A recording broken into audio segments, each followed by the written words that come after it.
here on YouTube. It is finally Super Bowl week, a bittersweet week as it always is, which marks the end of the football season. But we got the Super Bowl, we got food, we've got the commercials. Not very excited about the halftime show per se, as I don't think a lot of people are. But oh well, we do get a football game going. It will be exciting. We are going to preview everything. We're going to preview the game. We're going to have our predictions. We're going to give out our favorite prop bets.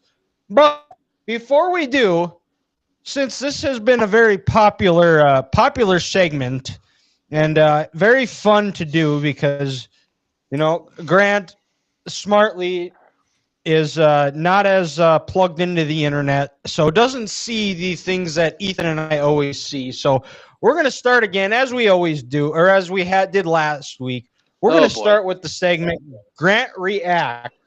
And both Ethan and I have one. So, Ethan, the floor is yours. What is something that Grant might not have seen that we want his reaction to? Am I there? There you go. Okay, you guys were froze for a second. So, Grant, what are your thoughts? 100-car pileup in North Carolina that needed the National Guard to come help get it cleaned up after the snowstorm.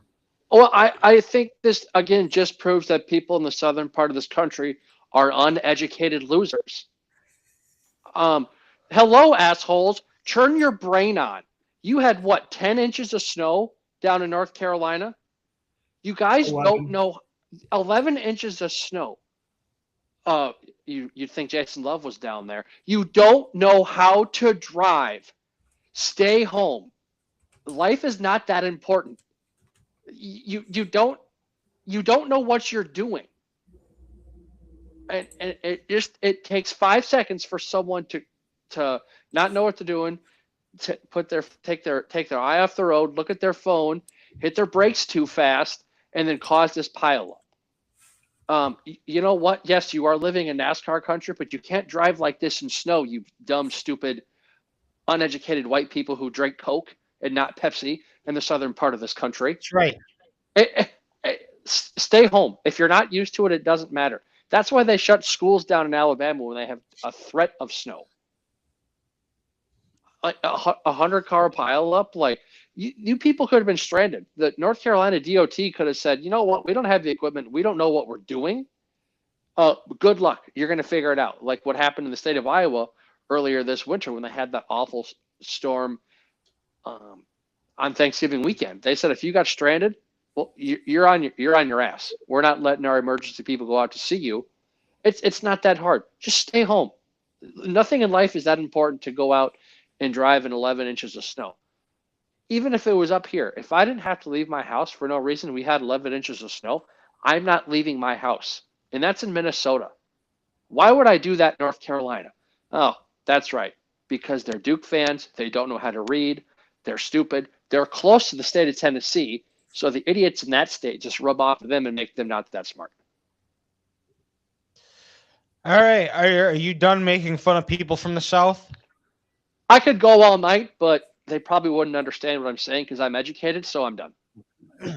Oh, well, educated is a very generous term with you. Well, I haven't dated my cousins like most of those yokels, so it's okay. Okay. All right. Well, I as far as we know, you haven't dated your cousin. You could secretly, you just haven't told us yet. That's a fair point. Yeah, we don't know. And I never will. But also, again, I'm no prized hog out there, but I definitely do not look like someone who would date their cousin. Those people, they stick out like a dick in a cake. They're missing at least 2 teeth. Yes. But all right, well, this is sports related here. So I don't know if you saw this, Grant, but the Pro Bowl is going on right now, which I'm sure you are glued to, and you're probably smarter. You're going to get smarter if you're watching this show compared to watching the Pro Bowl here. But I just had it. Here it is. This was reported by Ian Rappaport. One note before the Pro Bowl games on Tuesday. Jets quarterback Justin Fields was asked to participate, I'm told. He declined, focusing on off-season training. Justin Fields, who played in, 3 games this year? Was asked to be in the Pro Bowl. Now, I know that you are glued to this, Grant, and you have it on your TV right now because your boy Shadur is playing in the Pro Bowl right now. But what is your thoughts on Justin Fields being asked to participate in the Pro Bowl?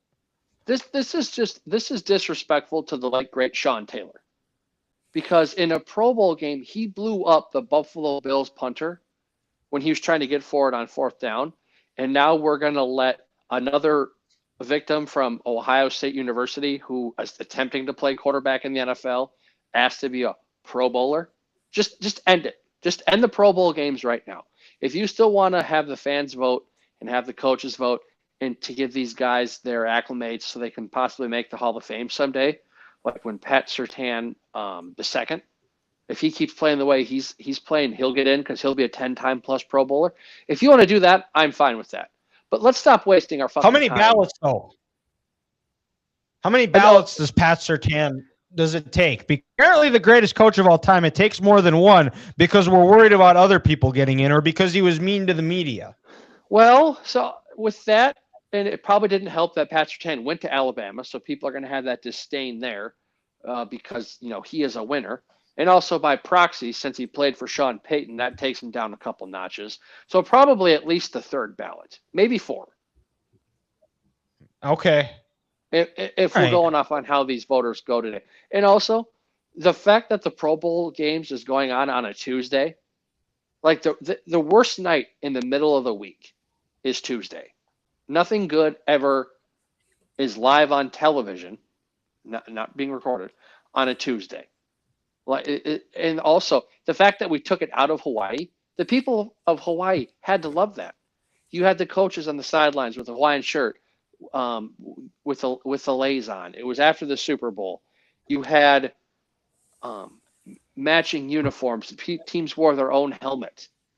Now we're just out here in a bucket hat, sunglasses when we're playing inside, apparently, playing a flag football game. Like it's such a disgrace to what the Pro Bowl was, and they took that great thing away from us. And they need to stop now. And then also, if I could complain about something else with the NFL world, Dylan, what if they're going to announce the Hall of Fame class this Thursday? Why am I finding out a week before and 3-4 days before that Belichick, Robert Kraft, and Eli Manning aren't going to make it? You know what I want to know they're not going to make it? When they get on stage, when those, let's say, 5 to 6 members of this class are up on stage, that's when I want to know they don't want to make it. Now we're just taking away from those who are going to get in because they've told us before who's not getting in. This is like when ESPN would show draft picks before in the green room on the telephone. Don't do it.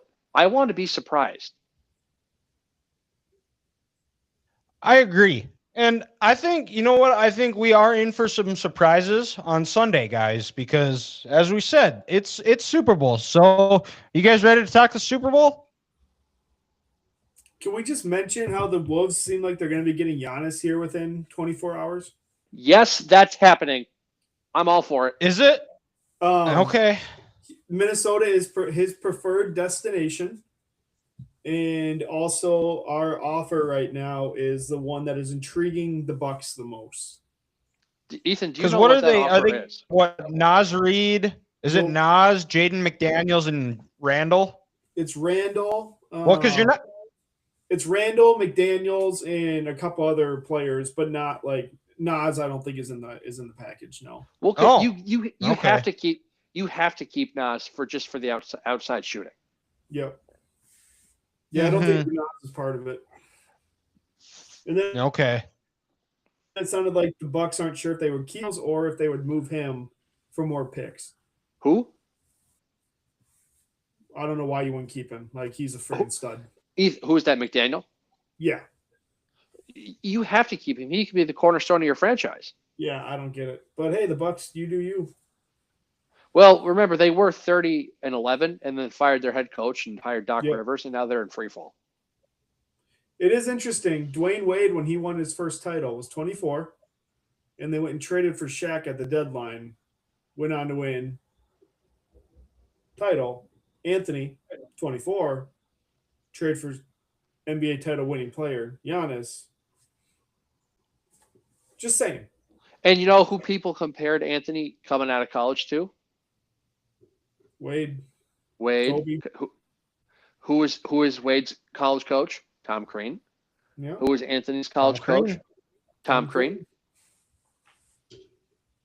Yeah. It's things crazy. that make you go, What? But all right, let's get into the Super Bowl. A game that I feel like this has the potential. It's going to be a low scoring. It's going to be a physical. It's going to be a rock fight type of Super Bowl. And my bold proclamation so far, Super Bowl, is I think the first team to 20 points wins this game. I think I guess we'll start with the Patriots' keys to winning. They are 4.5 point underdogs. Excuse me. I think if you're the Patriots, I think they're going to want to slow this game down. They have to be able to run the ball. Like I said, make it ugly. I think the Patriots have a better job a better opportunity of making this game ugly, making it low scoring. And I think the lower score is, I think the better chances the Patriots have to winning this game. Drake May has not played great in these playoffs. One could also argue that the weather has not been on his side for any of the playoff games. If you look at the game against the Chargers, it was rainy. The game against Seattle, it was Houston, it was a wintry mix. And then against Denver, it was blizzarding out. That won't be an issue. It looks like highs of 66 and sunny in the Bay Area, which another topic here is I think the Super Bowl should rotate between about 3 or 4 different places. Arizona, LA, Tampa, I like Atlanta. Miami, and Atlanta and New Orleans. So 6. Dylan, I think those are the 6. Dylan, you're forgetting the best spot. The Rose Bowl. The Rose Bowl. Well, LA. Screw SoFi. I want the Super Bowl at the Rose Bowl. Are you kidding me? Yes. Like we've said on this show, is that the national title should always be played New Year's Day if college football, whatever, fix their schedule. I mean, what are the national title games going to be played January 27th this year? I saw it today. Between the the quarterfinal, semifinal, championship, 51 days. 3 games in 51 days, guys. That's crazy. That's ridiculous. Yeah, huh? Crazy. But back to the Super Bowl. I think another thing that I think would give the Patriots that it hasn't been discussed enough is Josh McDaniels is back as the offensive coordinator for the Patriots. He's won Super Bowls with Brady. I think, and he's not going to be afraid to empty the playbook. I wouldn't be surprised if he tries some type of trick play, something to catch them off guard. If they get a short field, try to get a big chunk play off a trick play. I was listening to Bray on the Herd today, and he was talking about how when they played the Seahawks in Super Bowl 49, how going in at 9:00 on a Friday night, him and McDaniels were going over the red area, their red zone game plan about what they're going to do, completely changed it, and then ended up scoring on 2 of the plays that they put in the red zone. I think he is not being discussed enough as somebody that is going to that could be an X factor in this. What's he going to do to keep Drake May? I think you're going to see a lot of screens. I think that could also help open up the run. And then defensively, the big matchup would be who wins between Christian Gonzalez and JSN. those are some of the things I have. What are some things that you guys have as the Patriots keys in this game? Honestly, just protecting May. I think it's like 14 sacks they've given up already. And Seattle doesn't blitz a lot, but they give you a lot of different looks. They bring pressure from a lot of different places. And so, particularly that left side of the line, they're horrible. Like Will Campbell, coming off of injury, has not been good. I don't even know who the left guard is. He's not very good either. I know he's pretty young too. But well, they're both rookies. Like Leonard Williams, he's going to be lined up on that side more often than not. Boye Mafe is going to be out there. They're going to bring Iamore. Like they're going to bring like 4 guys, but they're going to be from a lot of different angles, a lot of different places. So well, you're forgetting that up. You're forgetting Derek Hall and DeMarcus Lawrence. Yeah, they have dudes all across that line. Well, I think for me it comes down to the number 2. And when I say the number 2, that means the number of turnovers. If New England has more than 2 turnovers, I don't think there's a chance in hell they win this game. They're not playing C.J. Stroud and the Patriots Houston Texans. And also, if they want to win this game, I think they need to cause at least 2 turnovers. Because, Dylan, I know you mentioned earlier the weather was bad in all 3 of their games. Well, the weather was not bad in the first half of that AFC Championship game.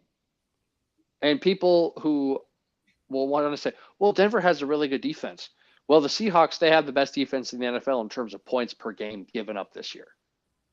And in the first half of that game before the weather took a shit, that Patriots offense was unwatchable. Yeah. And Drake May, he looked scared. He looked confused. There was no cohesion. They looked like they were trying to force the ball to Stephon Diggs too much. And if they do that in this game, it's going to get ugly fast. Because I'm with you, Dylan.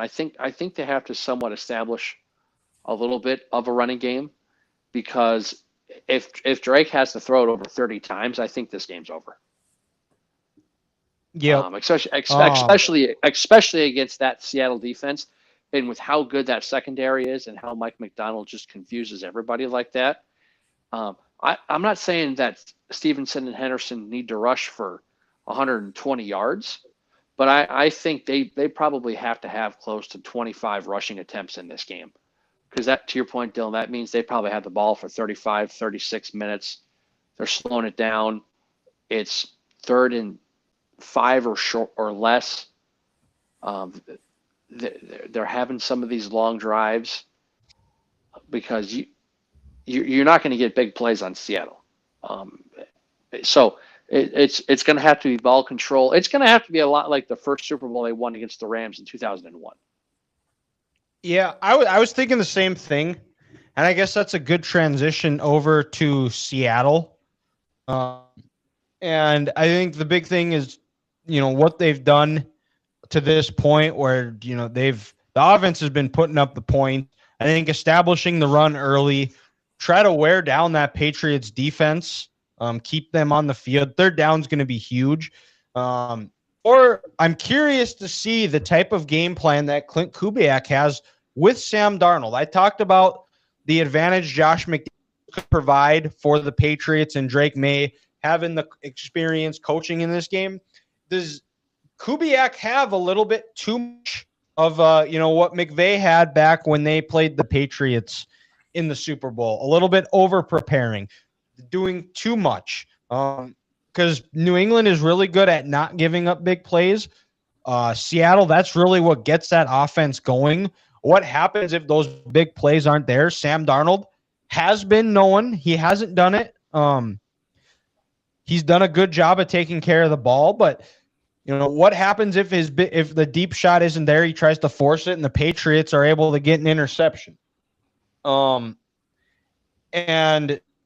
I think if they're able to take care of the ball, a good way to keep the pressure off of Sam Darnold is having a strong running game. Kenneth Walker proved it's not being able to have Charbonnet sucks, but Kenneth Walker is more than capable of carrying the load, and it's the last game of the year. So if you got to run him 30 times, you go ahead and run it. He's got the rest of the season to to recover. And then for Seattle's weapons on the outside, I think who steps up outside of Jackson Smith and Jigba? Because Gonzalez and JSN are going to battle. Who's going to step up? Is it going to be Cooper Kupp, AJ Barner, Rashid Shaheed? Who steps up after that? And in general, I think my overall thoughts is for both teams is when you have if it's fourth down and you're in field goal range, take the points, because I don't think the game is going to be a shootout, because I don't think the Patriots have the capability to put up 30 points, especially against the Seattle defense. And I think if there is a team that's going to run away with this game, it would be Seattle. But what are some of the things you guys are looking for on Seattle's side? Honestly, for me, it really just comes down to Darnold. If he plays like he did versus the Rams, I don't see that they lose. Like, that's going to open up the run game so much when he's hitting these slants and Cooper Kupp on these little hitch routes for 15, 18 yards every single time. Kenneth Walker's going to gash him. Like, they're not going to be able to sit back. I don't know if Gonzalez is going to shadow JSN. I don't think he's much of like an inside slot guy, like in terms of covering. That's a great point. So I don't think he's going to shadow him. So really, can they still cover him when Gonzalez isn't on him? And even versus Denver, there was a couple of times where Gonzalez got stuck watching the quarterback and like Mims beat him back-to-back plays. The shot's going to be there. That's Gonzalez. Especially in the first half of that game before Stidham took shit. But to your point, because he didn't really travel in that game, it's not like Denver has anybody that makes you want to travel all across the field. But no, Ethan, to your point, I don't know if Gonzalez is an inside corner. He seems like just kind of that big body, physical outside matchup, and JSN does his best work inside the slot. And Love is actually back. I think it's Love, the corner for the Seahawks. He's their inside corner. He's actually going to be back, it sounds like. So Diggs out of the slot, that's another massive advantage there probably for Seattle too, or at least evens it out. Well, and you want to know another matchup, guys, that no one's talking about is Mike McDonald coaching and calling the Seahawks defense. He's coached as either a head coach or a defensive coordinator, guys, in 5 playoff games in the NFL between Baltimore and Seattle. Do you know how many points his defense has given up in the fourth quarter in all 5 games combined? 3? 0. That's pretty good. Technically 7, but that was, remember the Baltimore game when Hundley was at the goal line and stretched over, and then Cincinnati took the fumble back for the touchdown? Oh, yeah.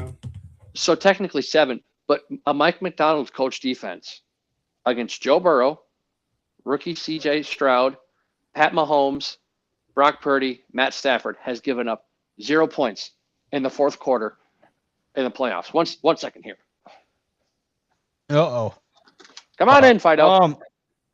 Let's talk props, and then we'll wrap up with our predictions here. So we'll start, guys. One of you guys pick. Ethan, I'll start with you. What is one of your top props for this week's game? Will a 300+ pound player make score a touchdown? Ooh. I wouldn't be surprised if Kubiak. Actually, you know what? I wouldn't be surprised if Kubiak pulls that out of his hat. Both of them. Well, yeah, because how many times Vrabel scored 2 touchdowns in the Super Bowl? Yeah, like I would not. Yep. Honestly, I would absolutely bet the yes on that. Mm-hmm. Well, Vrabel's not 300 pounds. Well, but still, he's a big body, a linebacker who scored 2 touchdowns. So he might not be afraid if he thinks he's got a big athlete, or that's part of that trick play, Dylan, you were talking about with Josh McDaniels. If they pull that out of their hat. Grant, what do you got for favorite odds? I don't have anything on odds here, but I'm going to go an over/under. How many times NBC shows Cardi B at 1.5? Oh, how many times? 1.5 I'm taking the Okay, over. one. I think that's yeah. Yeah, I would 'cause agree.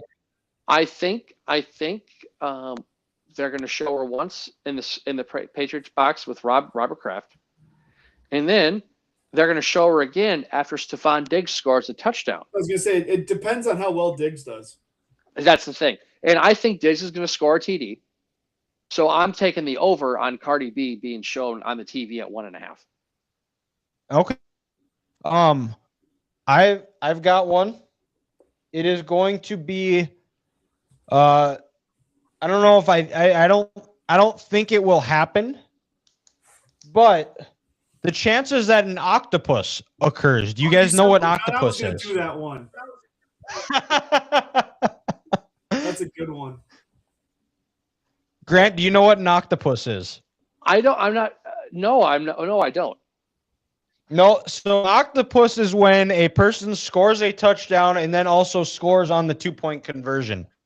Odds right now are minus 5,000, but if you bet yes on an octopus, they're around plus 1,300 to plus 1,500. You could win. So, question: who are you betting to get that octopus? I feel like for the Patriots, I could see Drake May running in a touchdown and then running in a 2-point conversion. Or I feel like it could be like a Hunter Henry or a Ramondre Stevenson or Travion Henderson. I could see it being any of those. For the Stocks, I would say I could see it being like an AJ Barner type or a Cooper Kupp type because they let use Kupp around the red zone and he's been good on those 2-point plays. I would say it's potentially those two for the Seahawks. Mm-hmm. The last do you guys know when the last octopus occurred?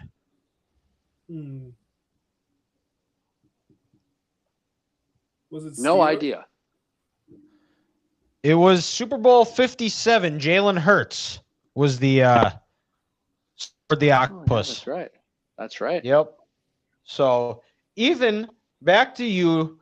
What who do you have? What's your next? We'll do 3 of them. So we got 2 left. What's your next prop that you like? Gatorade color shower, always a classic.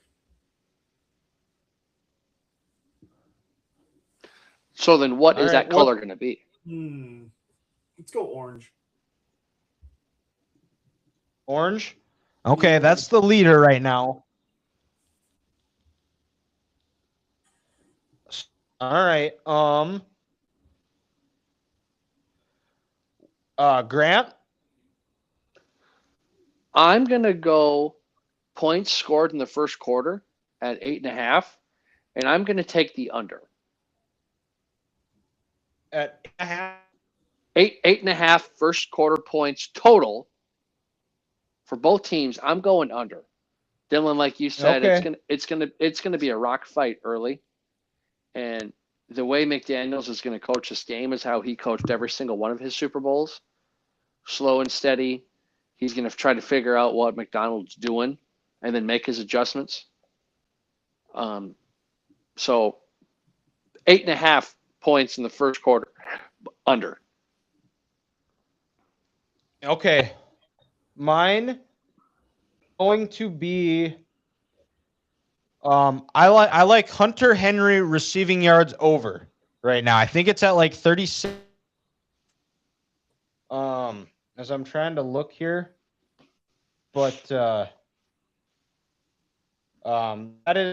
is one that I like is I think you look to previous Patriots Super Bowls, they take the check down. Hunter Henry is going to be his Drake May's out pitch guy that he's going to rely on. I could see him getting a couple of long runs or a couple of catches. So I like Hunter Henry over receiving yards. Ethan, back to you. What is your other your final prop? Let's do first touchdown scored, and I'm going to go Kenneth Walker. First touchdown scored, Kenneth Walker. Okay. It's a good pick. Grant, Mm-hmm.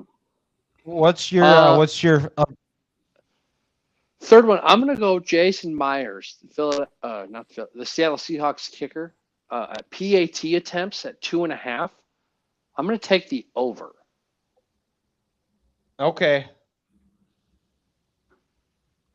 Who I can't remember who's singing the national anthem. I don't know. I don't even remember. Super Bowl. So it's going to be Charlie Puth singing the national anthem, Super Bowl. The over under is, which is always a classic. I always bet that one. It is 119.5 to 120.5 seconds, so just over 2 minutes. I like the over because you always take the over in the national anthem because it's their one shot where the entire world is going to be watching them and they are going to savor it. And if you guys have watched the Grammys, they think they are way more important than they are, so they are going to make this about themselves, and they are going to they're going to savor this moment as long as they can. Which also, I'm kind of surprised neither of us had a Grant rant to see if you watched the Grammys at all. I can tell you real fast, I did not waste my time with that shit. Okay. All right. No. Well, that is our props then. So let's get back to the game at hand. Let's go to the predictions here, guys. So, who is holding up the trophy for Super Bowl 60? At the end of Super Bowl 60, excuse me. I'm going to say Seahawks 27-13. Okay. All right, Grant. I agree with Ethan with the Seattle Seahawks. I think their defense has the better matchup. Both defenses are great, but I think the Patriots offense looks a lot more pedestrian in this postseason, and they kind of got bailed out because if you remember, if they got bailed out against the Texans, and then last week, even before the snow, they didn't do anything. And I'm not sure I understand how great Josh McDaniels is, but I'm not sure they can turn it around at this point in the season. I think the Patriots might move the ball a lot, but they're going to end up kicking field goals. And I think the Seahawks are going to slowly just kind of flex and flex and flex into the second half, and they're going to pull away 27-16. 27-16. All right. Well, guys, I when the Super Bowl matchup was first figured out, I thought it was Seahawks all the way.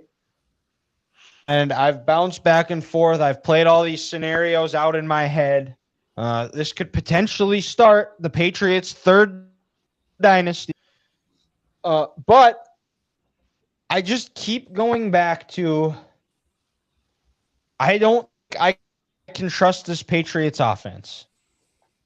I think I might trust Sam Darnold. I think last game proved, and I think that's given him he can get over the hump and he can do this. And I think he's put some of the bad plays behind him. And you guys have this as a 2-score game. I have this as a 1-score game. I got the Seahawks winning 23-19. And I feel like this could be a situation where the Seahawks are up and the Patriots make it interesting at the end, and then they end up just running out of time. But I got the Seahawks winning their second Super Bowl in their franchise history and go make it to 500 in Super Bowl appearances. So that's what we got. We all got the Seahawks, so it's probably going to be the Patriots winning the Super Bowl, and then Ethan's brother, Joe, is going to be over the moon, probably going to make fun of us. More than likely. But, well, we've got other things we can make fun of them for. So, Grant, we'll kick it over to you for Curveball of the Week. Yeah, so, guys, I'm just curious here. When you when you go to you go to a restaurant, let's say you get a burger, you get a sandwich, they come with main side is French fries. What is the best way to get your French fries at a restaurant? Or what's your favorite version of the French fries? Tater tots. What do you mean by that? And well, it could be tater tots, it could be crinkle cut, it could Okay. be waffle fries, um, and then also you can choose: are you a ketchup guy? Are you a ranch guy? A honey mustard? What seasoned sour cream? Just what's the best? What's the best French fry out there? You know what? I like the crinkle cut. I do. Um, but it can be very hit and miss. They can be a little bit soft or undercooked, where they're a little bit too flaky and not as crisp. True. So, like, if you're going with a safe bet, the shoestring fries, because those are really hard to undercook. I mean, there might be a little bit overcooked. Yeah, they get But crispy. yeah, they're usually there's usually few and far between. Most restaurants know what they're doing when it comes to cooking the French fries. So I like the shoestring fries, and I like dipping them in ketchup and ranch. Ranch. Interesting. Grant, you? No, I enjoy a good French fry and ranch too. So Dylan, so I get what you're coming at that there. I'm going to specifically give props to one restaurant, and you guys aren't going to be surprised here, but I'm going the waffle fries from Bunny's and their seasoned sour cream. That's a good choice. You can't go wrong with That is, and it's tough because some waffle fries they're not breaded well, they're cold, and there's just there's no flavor to them, and they're very blah. But I don't know what it is about that restaurant, but Bunny's, but they knock it out of the park, and those things, you can't beat it. Like, I'm sure they have a good pasta, and I've had pizza there, but whenever I go to Bunny's, I can't pass an opportunity up to get those fries and that seasoned sour cream. And the seasoned sour cream can go well with a burger. It can go well with a sandwich. It's a combination you can't beat.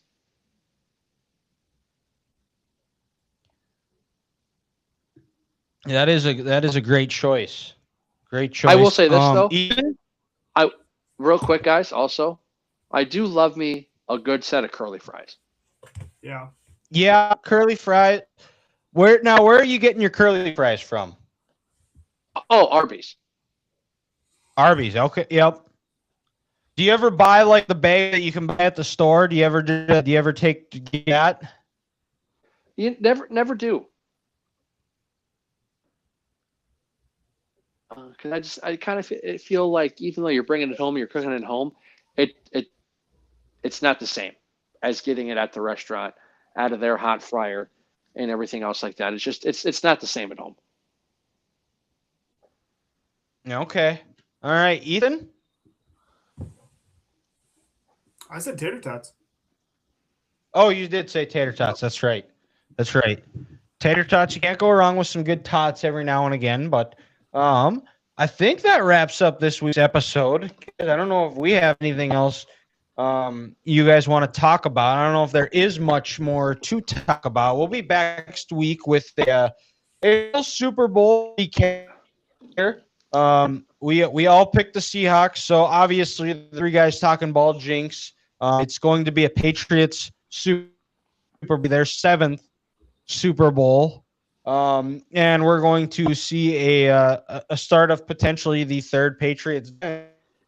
But that wraps it up. Make sure you like. Dylan, that's not quite true. Because if you remember, before Super Bowl 57, we all said the Chiefs would beat the Eagles. We did. And they did in that one. And last year, Ethan wasn't on with us, but he thought the Eagles would beat the Chiefs, so he got that right. And I don't remember if we all picked the Niners or if we all picked the Chiefs 2 years ago too. So let's play the game. All right. Yes, let's play the game. That's exactly it. That is exactly it. Hopefully, I'm back in time, so don't miss any of the game. I'm flying out to Kansas City for the weekend. That wraps it up. Make sure you like, rate, subscribe, review, follow us on all of our socials, 3GTV Podcast. And thank you guys for tuning in, and we will talk to you next week.